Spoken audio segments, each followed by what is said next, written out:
aking pansit. Ayan. Pansit na walang plano-plano. Kung ano nakita ko sa rep, yun ang iniluto ko. At napakainit. Ano bang meron sa mundo? Siyempre, ilaw. Grabe. Oh. Yun.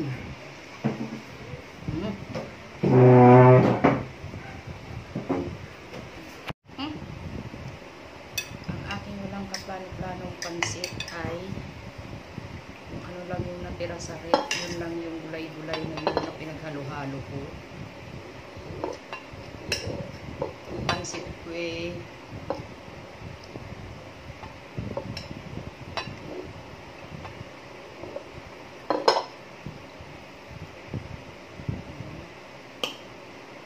Ang init. Diyos ko, grabe ang init sa mundo ah.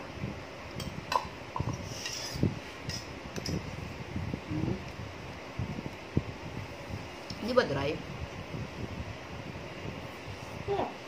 Tama lang.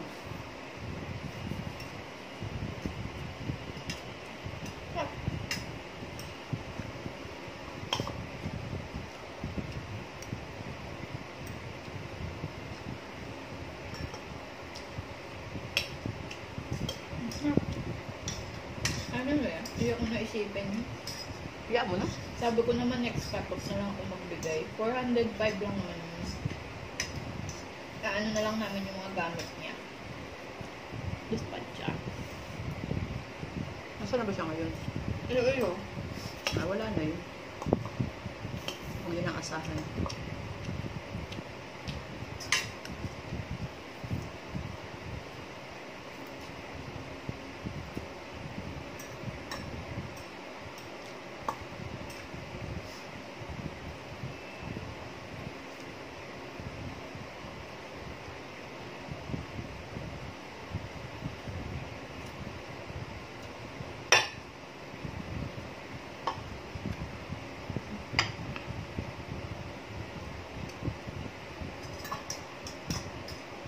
Anyways.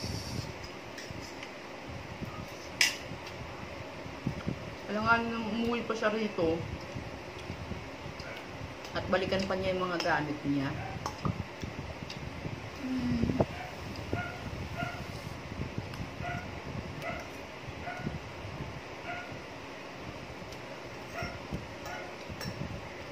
Hindi niya na yung gagawin ng layo-layo niya. Huwag yun nang kalimutan. Inuhan niyo na yun siya. Considered na yun na ayaw na niya.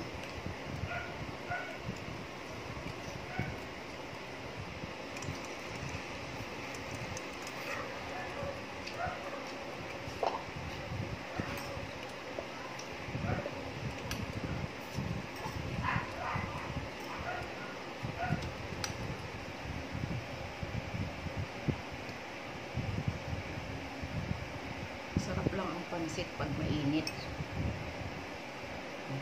Pamigay mo sa mga kapatid mo ito doon mamaya, Lane. Pag hati-hatiin mo. Sige.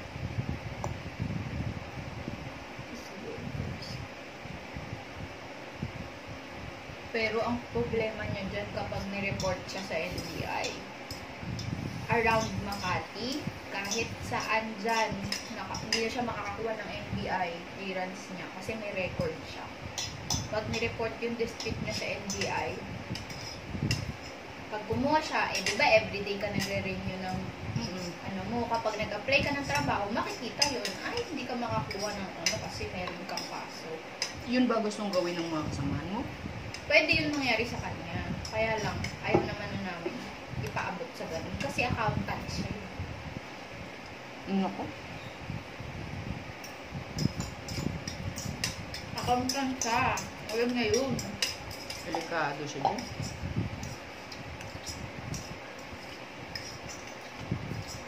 Mawawa naman siya pag ganun. Mahirapan siya mag-apply. Pwede. Diyan sa Makati.